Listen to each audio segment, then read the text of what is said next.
You know, this is what happens when you do this kind of sport. You know, you just kind of go a little crazy. It's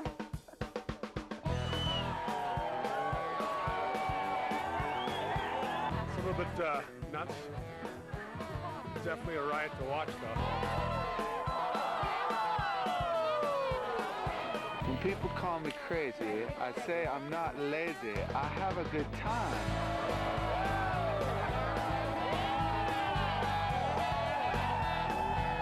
It's fun to watch.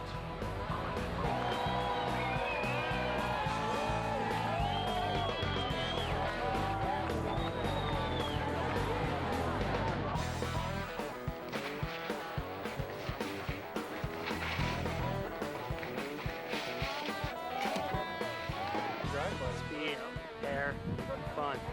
3 words. Oh yeah!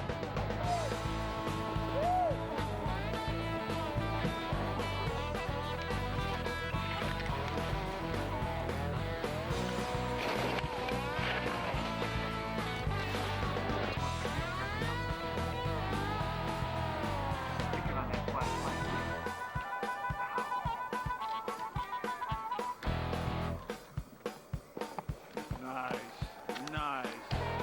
I just like to have fun. And if you guys want to tell me it's extreme and watch me ski it, well, let's do it. Right on.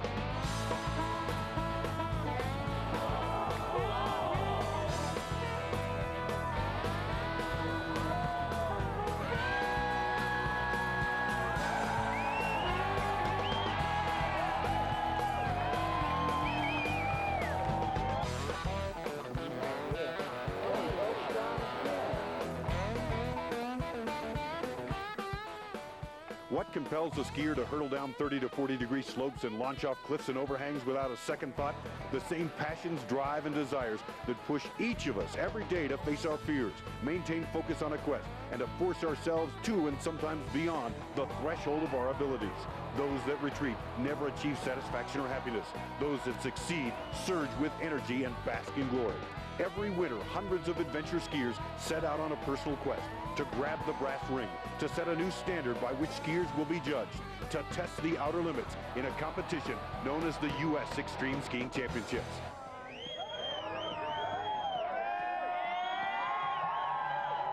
Hi everybody and welcome to Crested Butte, Colorado for the 1997 U.S. Extreme Skiing Championships. I'm Rod Elisha. Today it is the ultimate contest for skiers, pitting them against the mountain and each other as they bomb down the slope as fast as they can, the steepest slope around. It is a severe test of skiing ability and mental fortitude. Joining me for today's event, 1995 U.S. and World Extreme Skiing Champion Kim Reichhelm. And Kim, what is it that compels anyone to do this? Well, first of all, Rod, these athletes are really good skiers. They've been at it for a long time. Some of them raced on the U.S. ski team, traveled all over the world. Some of them competed on the Mogul Tour. But the bottom line is that they know they have the skills to compete. And on top of all that, they're definitely adrenaline junkies. All right, the third member of our broadcast team is at the top of the mountain. He's the 94 U.S. and World Champion, Dave Swanwick. Swanee, what's happening up there? The mood up here is really a mix between the calm before the storm and a real electric feeling. People are trying to remain calm, trying to save their adrenaline for their run rather than use it up just chatting and talking. There's also a real electric feeling. People are psyched. They're really in a good mood. The sun's starting to poke out and people are really excited about that. They're going to be able to see better now on their run. It was snowing harder this morning. It's still snowing a little bit, but the sun is out and that's really affecting the mood up here. People are psyched. Okay, Kim, back to you now. This is the 6th year for the competition. How has the competition and the athletes changed? Rod, the caliber of the skier has really increased. Several years ago when I was competing in this contest, in the women, only the best girls would really ski the difficult lines, and all of us could get away with skiing a little bit easier line. Now all the women are charging down the most difficult lines, and the winners are skiing the lines the men are and taking big air. In the men, I see a young pack of crazy, cliff-jumping, risk-taking maniacs. They're going for it. It's fun to watch. It's a little nerve-wracking at times, but the quality's increasing every year. Well, what do you expect to see here in the 97 championships? I expect to see good technical skiing. These athletes have have worked hard to get here. They spent a lot of money. They don't want to blow it, so they're going to be smart. They're going to calculate. They're going to look ahead, study their course, and then depending on how they do throughout the competition, they may decide to take risks farther on, go for some bigger air, try to go for some big points, but we are going to see some crashes. No doubt, it's an extreme skiing competition. All right, let's get ready for a wild ride on skis. The 1997 U.S. Extreme Skiing Championships from Crested Butte, Colorado, next. The 1997 U.S. Extreme Skiing Championships are being brought to you by Saab Automobiles. Find your own road. Paul Mitchell. Professional hair care means only one thing. Paul Mitchell. Available only in fine salons. Nikon. Official sponsor of the JSP Adventure Series. And Coca-Cola Classic, proud sponsor of the U.S. Extreme Skiing Championships.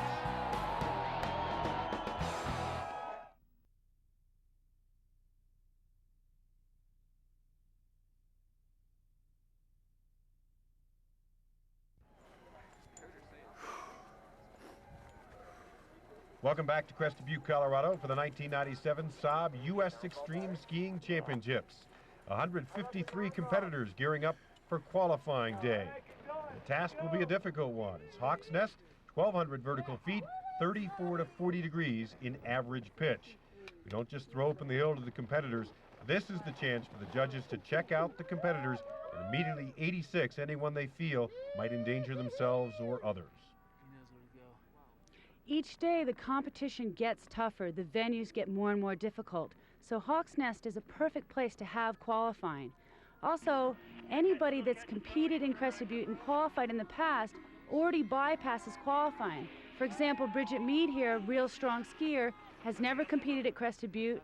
Either has Leslie Ross, or one of our only tele skiers.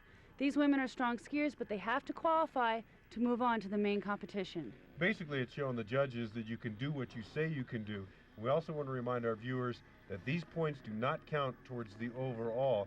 This is strictly qualifying, then tomorrow will be the first day of competition. It's also a good opportunity for the athletes to see what the judges are looking for. They can ski aggressive lines and watch some of the other competitors and find out from there how they score and make plans for the future. Well, we've seen some skiers really go for it. How important is it to really show the judges everything you've got? Well, with this many competitors, you have to flash your lines and ski strong, but mistakes are going to knock you out immediately, so you have to be smart. Well, they've been qualifying here since 1992, the very first year of the competition. Let's talk to the original organizers and find out a little history and a look back. I remember we were talking in a bar in Denver, and came out to see you in the city, and you had just sort of learned about the Worlds, and I said, hey, Bob, we got a shot right now. Nobody's doing the U.S. version of Extreme Skiing Championships. Crested Butte is perfectly poised. Let's do it. They got the mountain, and the rest. And I agreed immediately. We had a nice long conversation, took some notes on a napkin, and woke up the next morning, and it was still a good idea, and we just did it. This has been everything I was hoping for and more, because you've seen changes in the sport as a result of this event and things around it. People have moved to Crested Butte. There's been magazines created and a different culture and a lifestyle that have come out. And this is an exciting alternative for alpine skiing competition. It takes all of the venues and puts them into one. I mean, alpine ski racing, slalom, downhill, freestyle, aerials, puts it all into one neat package. And you know, what better place to be standing here in Crested Butte watching it all. It's great. Skiers from all those have done well here. Bump skiers, downhill skiers, freestyle skiers, and it's been interesting. It's been a real melting pot of techniques. Well, back in 1992, it was Dean Conway laying down the law. Everyone remembers he came out of nowhere to win it. On the women's side, it was Kristen Ulmer from a mogul skier background throwing this huge air.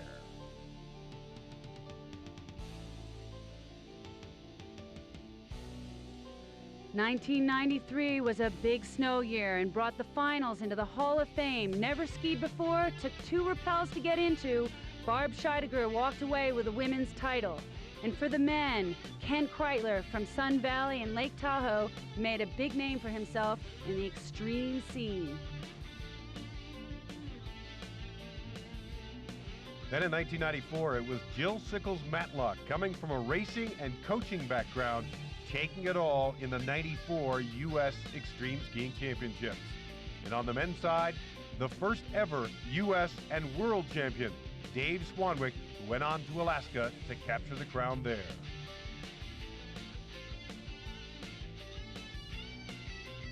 "1995 brought on a lot of fresh snow, and one of the most talented and naturally gifted skiers I've ever seen, Shane McConkey, took the men's title. And I personally was 7 points out of first place going into the finals. I had nothing to lose, and I was proud to share the podium with Shane in '95. In 1996, it was Pete Bowers. He took big chances, and they paid off. It was a tough competition, but he won, hands down, with antics like this. And Jill Sickles Matlock again takes the women's championship, the only person to win the U.S. Extreme Ski Championships twice. Who'll win the 1997 crown here in Crested Butte? We'll air it out and find out with round number 1, the mixed results coming up next.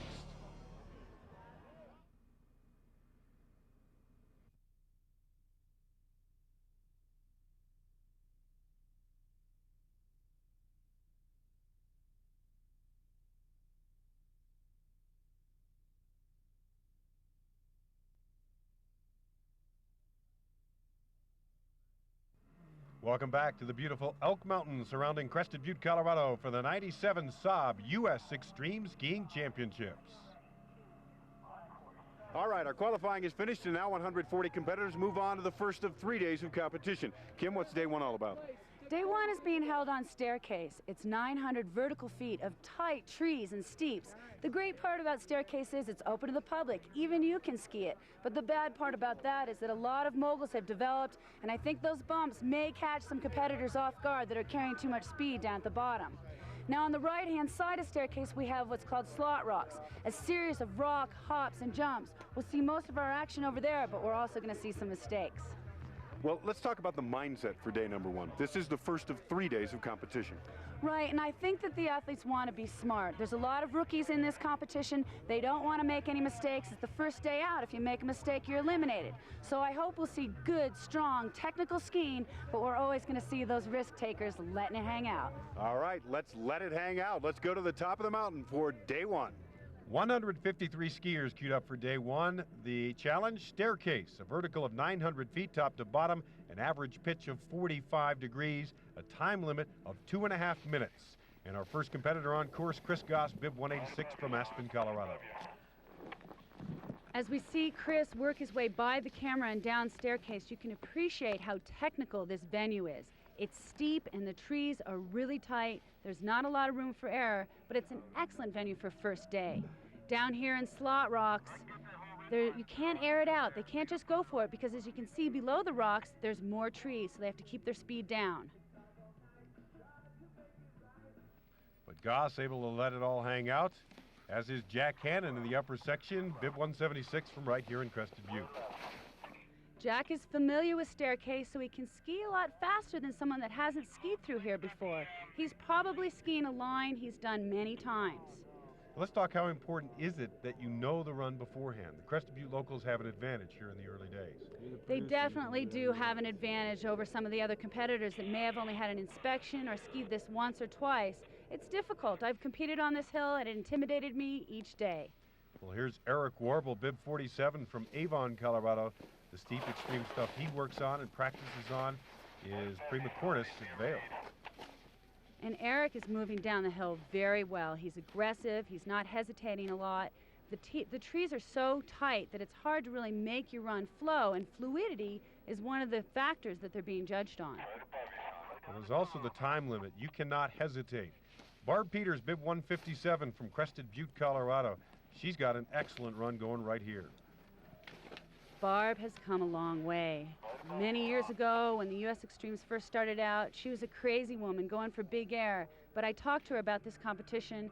She really has her lines picked out and is skiing right now one of the most difficult lines, a line that some of the men didn't even bother skiing. And skiing it very well, I might add.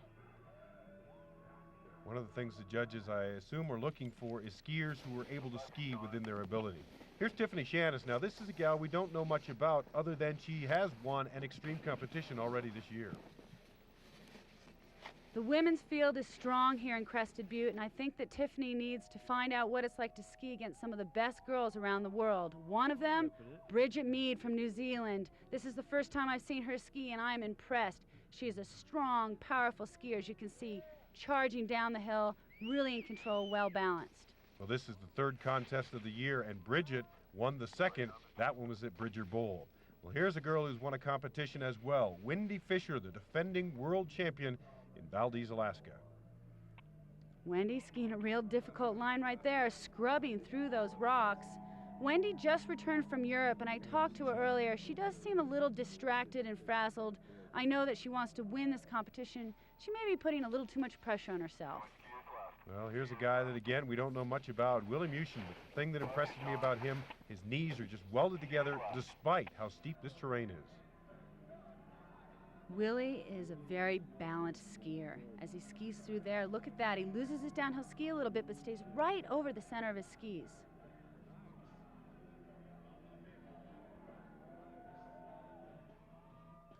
Here's another skier we really like the style of, Brant Moles, bib 170 from Park City, Utah. He's already won one extreme competition earlier this year in Jackson Hole, Wyoming. I talked to Brant earlier this week. I love the way he skis. He's been third in this competition before. There's only one place he wants to be, and it's on top of the podium here in Crested Butte. Next up, Pete Sauer, bib 71, again from right here in Crested Butte. Pete's a real endorphin seeker, whether he's rock climbing, skiing in the backcountry, or cliff jumping. Well, a few extra endorphins right there as he does the helicopter off the rock. And that's what extreme skiing is all about. Big air and steep terrain. Well, there's plenty more. Some runs will be diamonds and some will be stones. And the recoveries will be aplenty when we come back for day number 2 of the U.S. Extreme Skiing Championships in Crested Butte, Colorado.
Welcome back to the 1997 Saab U.S. Extreme Skiing Championships.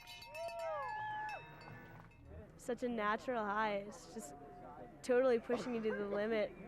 It's like you're not even real. These guys are insane.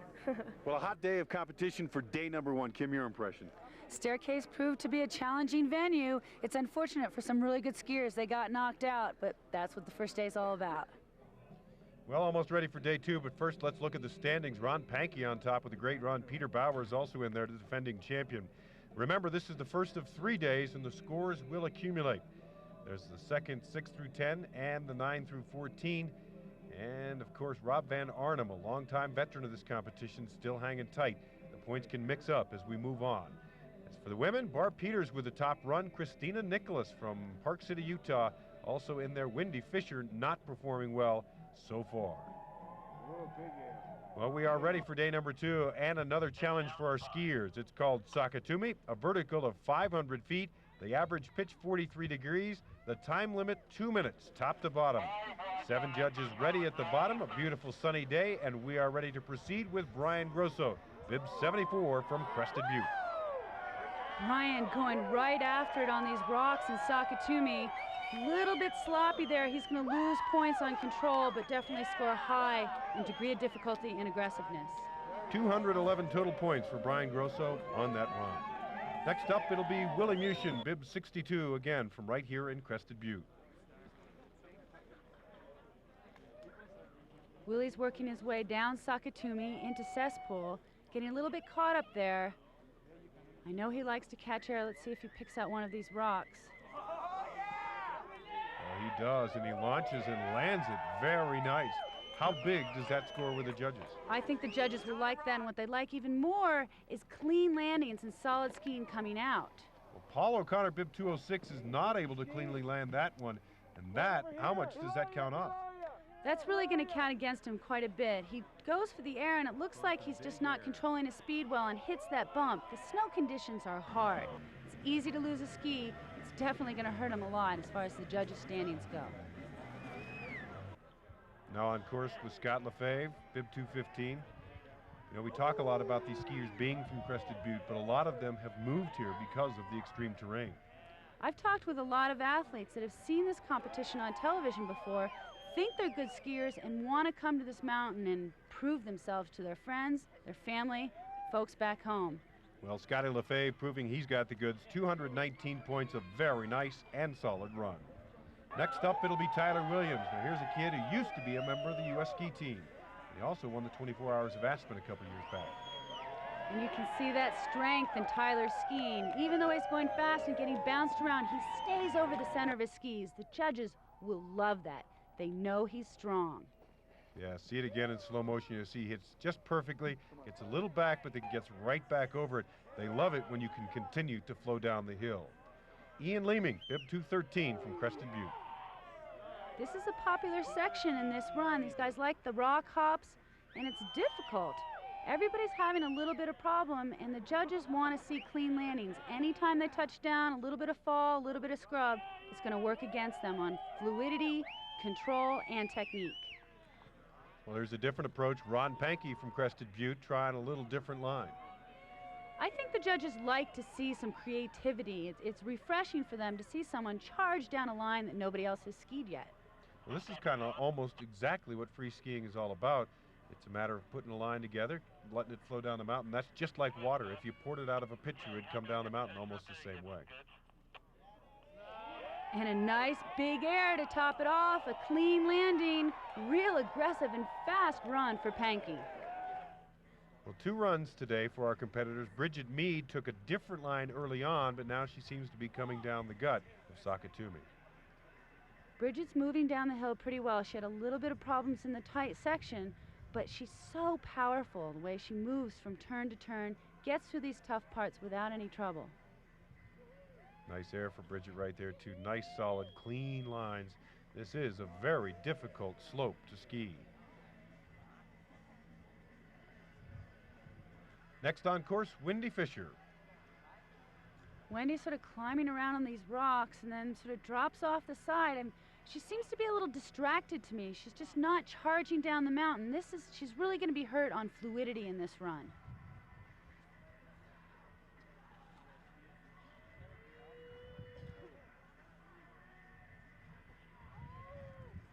She's a strong skier, but really isn't flashing top to bottom, and that's what she needs to do to impress the judges. Well, there were a lot of mistakes made on day number 2. This is one of the guys that made a big one. Matt Leingang had trouble. You see a little bit of the carnage there. We'll be back with more from day number 2 of the U.S. Extreme Skiing Championships in Crested Butte. Hang tight.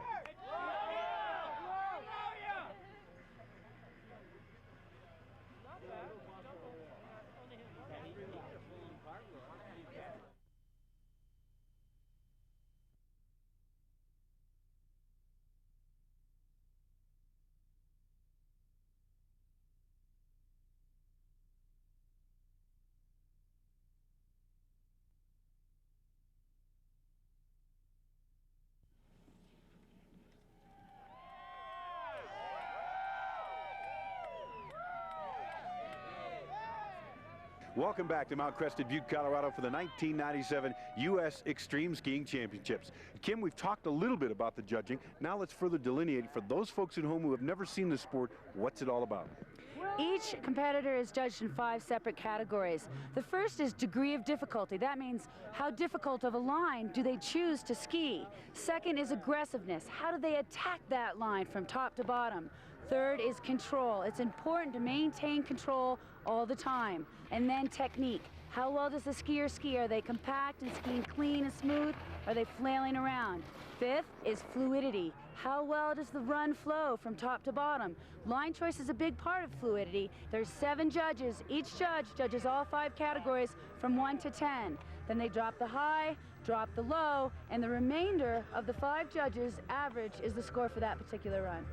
2 of the 7 judges in today's competition normally would be up top getting ready for their next run. But due to injuries, I'm here with 2 of the finest extreme skiers, Seth Morrison and Shane McConkey. Seth, tell me what it is that you're looking for. You've been in this competition, you've skied this venue before. What is it that you like to see in a good skier? I like to see like an all-around strong skier, somebody that's, likes to catch air, makes real solid turns, that's strong the whole run. Straight running, that's cool too, but all in all, I like to see just a good all-around skier, somebody that just rips it. What about you, Shane McConkey? You've been on the podium, at the top of the podium, several times in this contest and in the Worlds. What is it that you like to see in the competitors? Well, pretty much this is the sport of dynamic free riding. So we're just looking for the best rippers, the best skiers. And the judging criteria is set up to find the best skiers. And what the best kind of skiing is people who can stick the biggest airs, people who can ski the fastest and in the most control, and just be the most exciting skier. Well, Brant Moles, you just saw there, is one of the most exciting skiers around. This guy is as well. Pete Bowers, the defending U.S. Extreme Skiing Champion, and he's got trouble on his hands right here. Big trouble. Pete skied the same line that's already been skied many times today, and maybe it's packed down and launched him off, but he is in big trouble. His ski's way up the hill. Well, Pete threw down the gauntlet to the other competitors in the opening meeting, saying, I'm here to ski and defend the championship. It'll be very difficult after that crash right there. But now on course, Jack Hannon, and an awesome jump to the same rock. Jack was able to control his speed and slow down and really is skiing clean here. Look at the snow coming down. You can see the chunks. This is not real sweet conditions. It's difficult. Jack Hannon putting together a nice difficult line and some great turns, control, and fluidity. Now on course with Christina Nicholas, bib 137 from Park City, Utah. Christina is skiing a really technically clean run. I like what I see here. I had a chance to ski with some of the women competitors earlier in the week and got to find out what goes on inside their head and what extreme skiing means to them.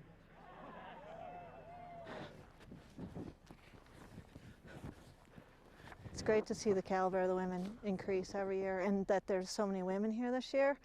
I get excited thinking of there's more out there. It's going to get bigger and bigger. Whoa. Coming to the extreme contest is a whole new level. Just a first-class act all the way. I'm really excited about being here. It's been fun ever since I walked in this place. I definitely want to do good, and my eyes on winning, but also to keep it fun. Everyone has the outlook of this is just a fun sport. We're just skiing a little higher level for the crowds, and you step up a notch. I had just quit ski racing and I decided to do the extremes, and my ski racing coach was pretty much kind of like laughed in my face, and I was like, well, I'll just do it. And every day I kept making, I was like, yeah, I can't believe that I can do this. When you're in the starting gate, you have, you know you're going to start in 5 minutes. Do you have a routine that you go through in your mind before you run? I do. I think about where I need to be and where I want to be. But then what I do in the gate is maybe talk to somebody about other than what I'm going to be doing.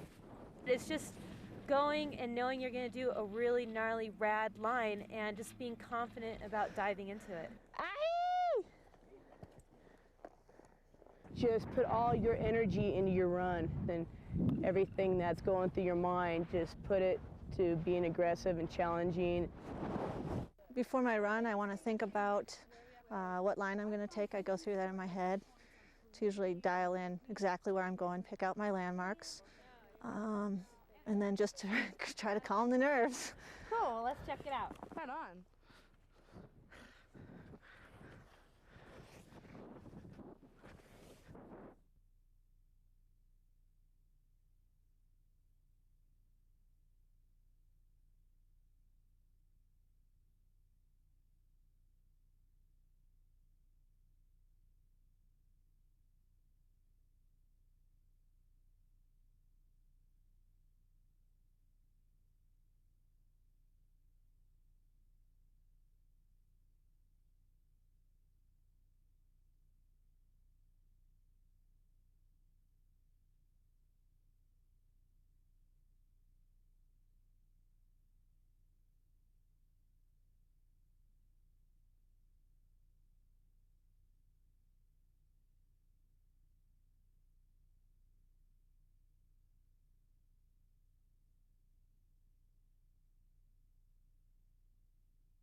Because these guys are rad.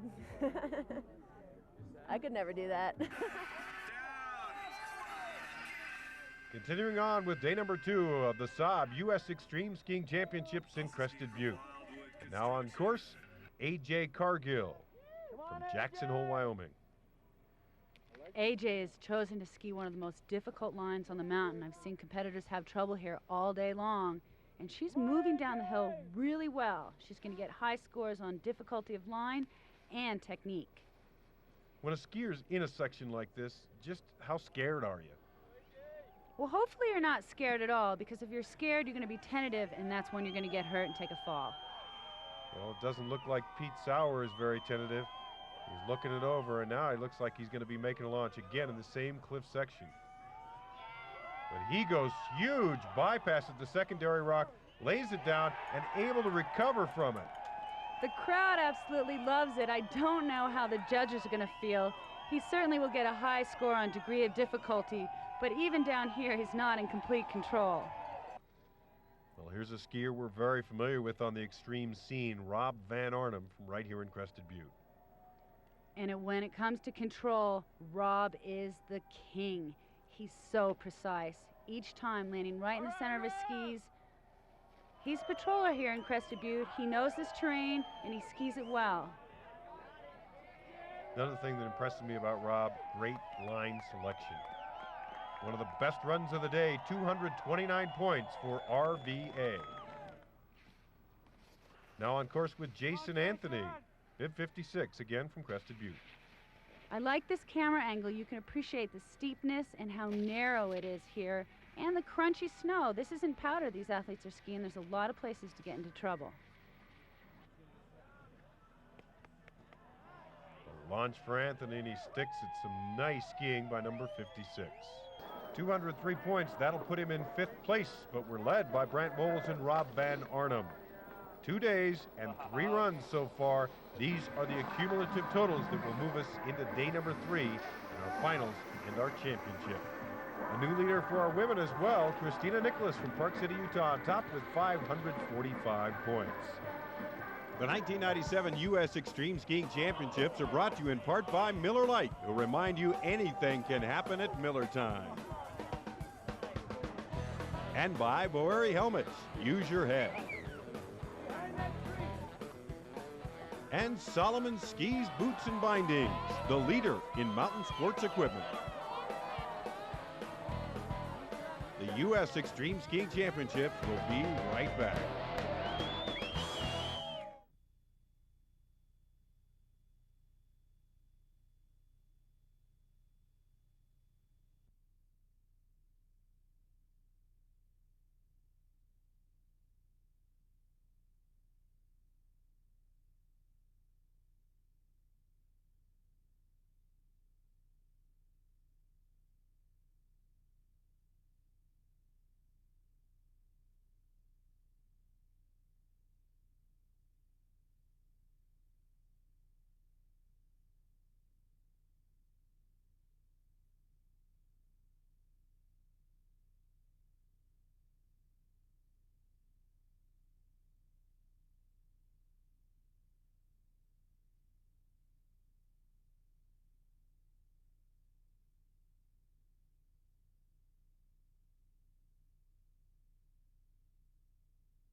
Welcome back to Crested Butte, Colorado for the 1997 Saab U.S. Extreme Skiing Championships.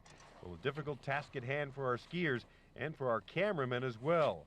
JSP cameraman Reed Nelson digging in because the slope today is not only a hard place to get to, it's a hard place to stay. The challenge? A run called Hourglass. 1,200 vertical feet top to bottom. The average pitch 42 to a whopping 57 degrees. The lines? The boundary line. Thin snow, difficult to ski, and very little air. The main line, the gut run. Extremely steep, that's where it turns to 57 degrees. And on the outside, the Bermuda Triangle, trees, and some very, very big cliffs at the bottom. All right, we're set to rock and roll in our finals. It comes down to this. 37 competitors are left out of a starting field of over 200. And Kim, this is what they face behind us. Hourglass is incredible. What's so great about it, having it its last day in the competition, is Hourglass has never been skied before by any of these athletes. So the Crested Butte athletes don't have an advantage. It's a clean slate for everyone. They've had one inspection, but nobody has skied it top to bottom. I suspect that we might see some falls. The snow, because it hasn't been packed down by other skiers, is kind of punchy, meaning that the skis are going to stick through the snow, catch people off guard. We're going to see some tumbles. There's also huge cliffs up there, so I know we're going to see some heroics. Few of the athletes that are behind have a lot of points to catch up. They're going to take chances. It's the last day. They have nothing to lose. Let's talk a little bit about the competitors that have set themselves up with a chance to win. We know there's going to be a brand new champion because Pete Bowers is already out, the defending champion. David Swanwick is not back this year. In the women's field, Jill Sickles-Matlock also is hurt, and she is out. So who do you look coming into this final day as the top dogs? Well, in the women, I would have put my money on Wendy Fisher. She's real strong, has a lot of experience, but she hasn't had a great competition, and she's quite a few points behind. So it's going to be tough for Wendy to catch up. But like I said, a couple girls take falls. If Wendy has clean runs, she could catch it. The points are very close with the women, but not so much with the men. Brant Moles has a 40-point lead after catching huge air yesterday. But again, it's entirely different today. It's a much more technical venue. Anybody show, 40 points will be easy to catch up. It promises to be a great final. Let's talk more about Hourglass with Dave Swanwick, who's at the top of the course, to give us more. I'm here at the start with present men's leader, Brant Moles. We're going into the last run here, and Brant, you're probably really psyched up. What's your strategy going into this last run? Well, the conditions are pretty good. There's a lot of cool lines. I think hopefully we get 2 runs today. And I'm just going to try to ski solid, ski a good line, you know, not to go too crazy. Leave that to some of the other guys. But I think it's going to be really fun. It's looking good. The crowd's getting warmed up, and I think it's going to be a good day. Well, first up, it's Carl Lauder, bib 32 from Crested Butte, Colorado. Will take you top to bottom with the natural sound, what he sees, what he hears, and what he feels.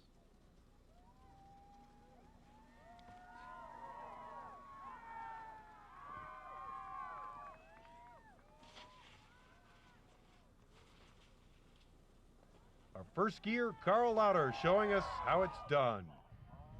And our second runner, Jeffrey Small, bib number 11 from Huntly, New Zealand, shows how difficult a task it can be for some.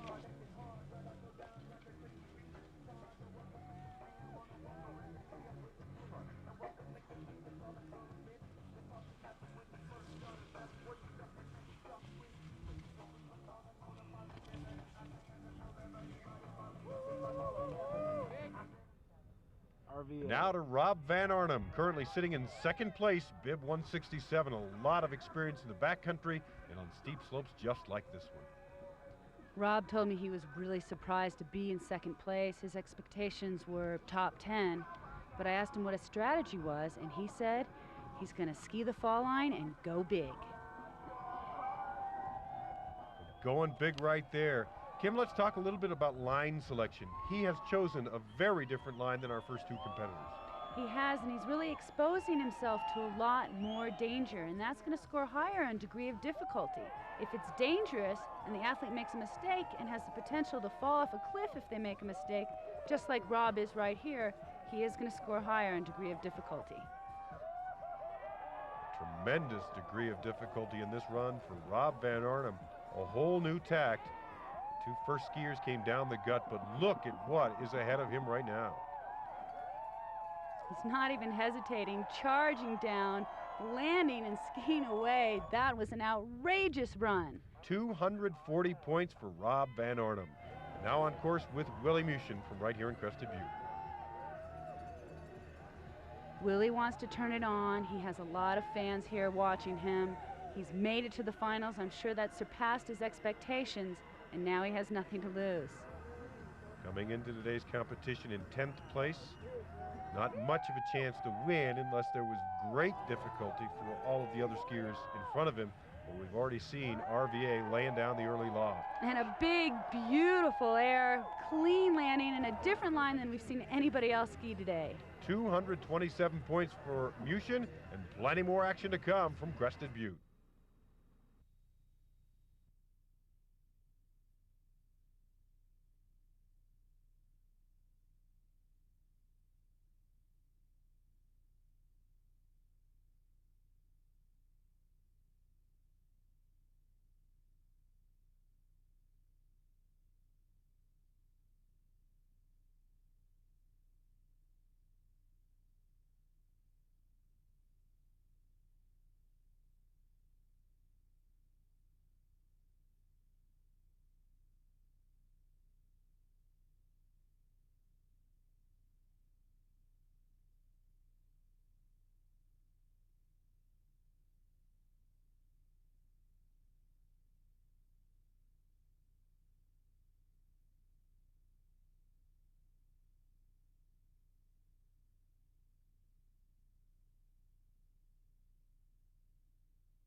Welcome back to the JSP Adventure Series and the Saab U.S. Extreme Skiing Championships in Crested Butte, Colorado.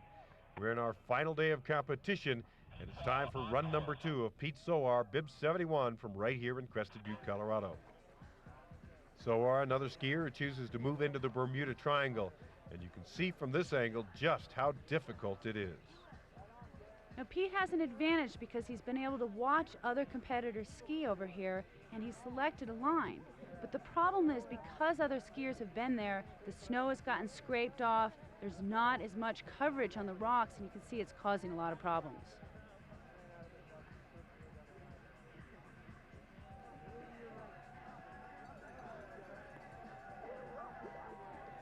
$229 points for Soar.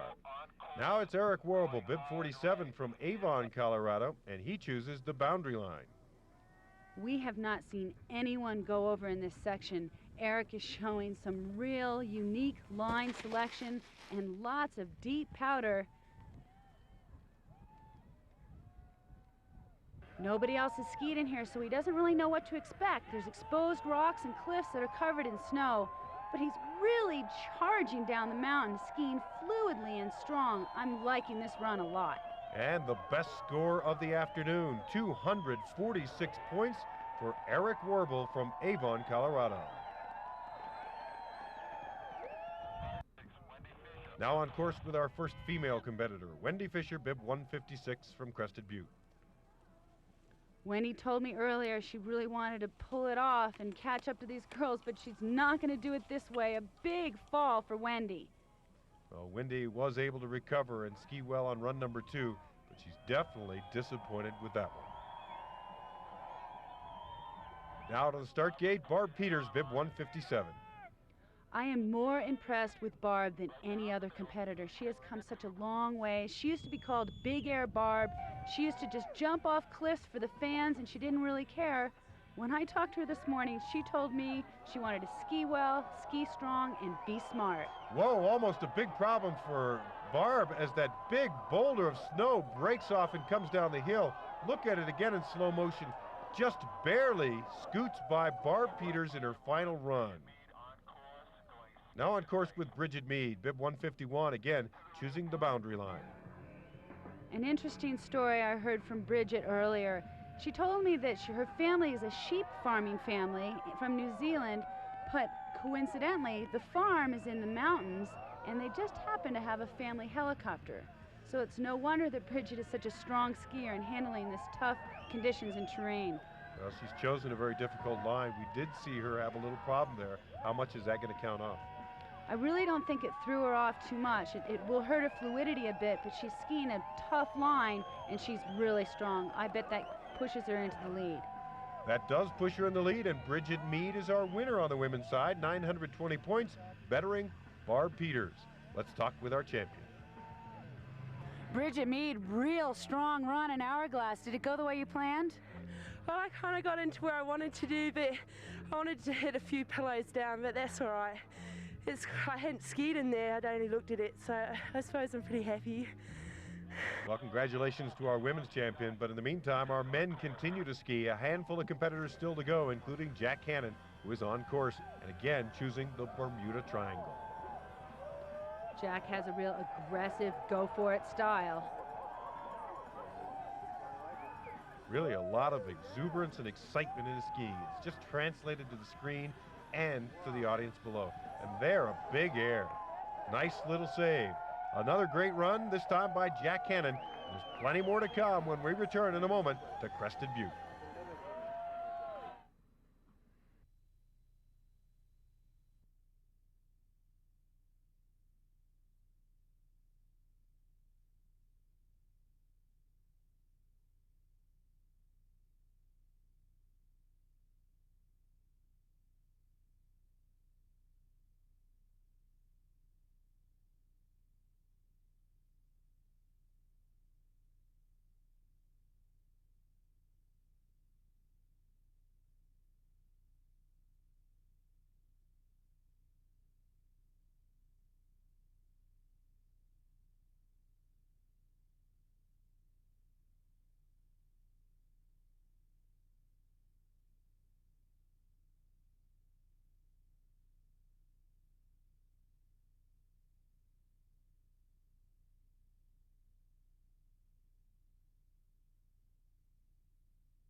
Welcome back to Crested Butte, Colorado for the 1997 Saab U.S. Extreme Skiing Championships.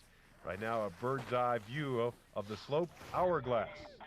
Now out of the gate and on to Hourglass, Jason Prigge, bib 9, a 19-year-old from Jackson Hole, Wyoming. Jason skiing somewhat the same line that Rob Van Arnhem skis. He has a very exciting, bold, and aggressive style.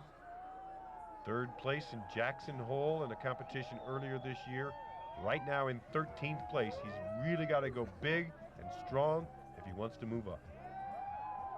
Right off that pillow, a little bit turn, slightly different angle, landing between the trees, and a small tumble at the bottom, but that shouldn't hurt him too much. I think the judges will be impressed with his run overall. Plenty of excitement, and plenty of excitement expected from this man. Our current leader, Brant Moles, coming down the Bermuda Triangle.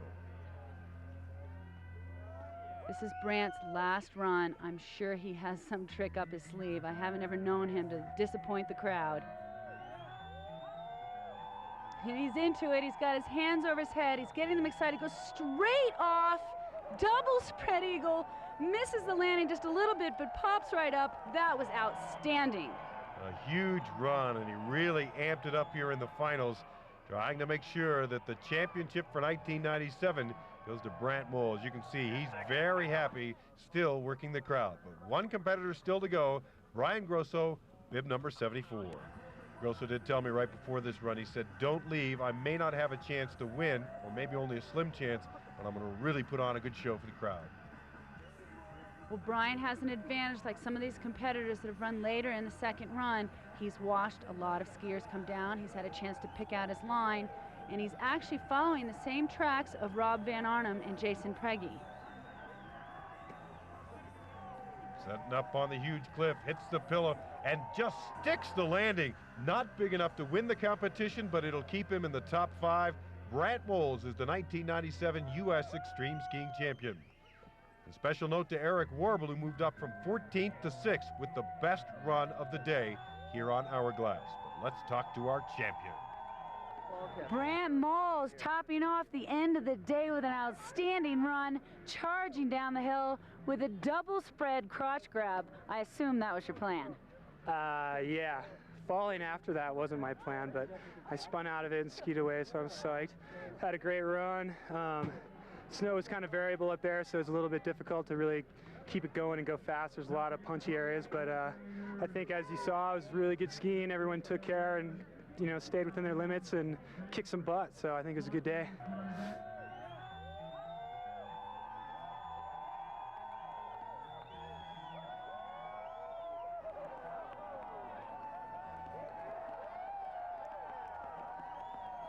Well, that wraps up the 1997 version of the U.S. Extreme Skiing Championships here in Crested Butte. And Kim, it was a real wild ride. It was crazy. Hourglass proved to be a real demanding venue for this competition. The last day, I was impressed with Rob Van Arnhem and Brant Moles. They laid down good lines, top to bottom, topping it off with big air in the end. Some of the men were a little bit too crazy for me. I'm conservative. I like to see them take a little bit better care of themselves, but they're young, and fortunately no injuries. For the women, Bridget Mead skied very well. 2 good runs today. Both Barb Peters, Wendy Fisher, all the women really skied well. I was impressed with the competition in general. It was a great competition. Hope you enjoyed it. For Kim Reichhelm and Dave Swanwick, I'm Rod Elisha. We hope you'll join us again next year for the 1998 version of the U.S. Extreme Skiing Championships from here in Crested Butte. So long, everybody. The 1997 Saab U.S. Extreme Skiing Championships have been brought to you by Saab Automobiles. Find your own road. By Paul Mitchell Professional Salon Products, available only in fine salons. Nikon Sunglasses, official sponsor of the JSP Adventure Series. And Coca-Cola Classic, proud sponsor of the U.S. Extreme Skiing Championships. Official suppliers to the JSP Adventure Series include Solomon and Boeri.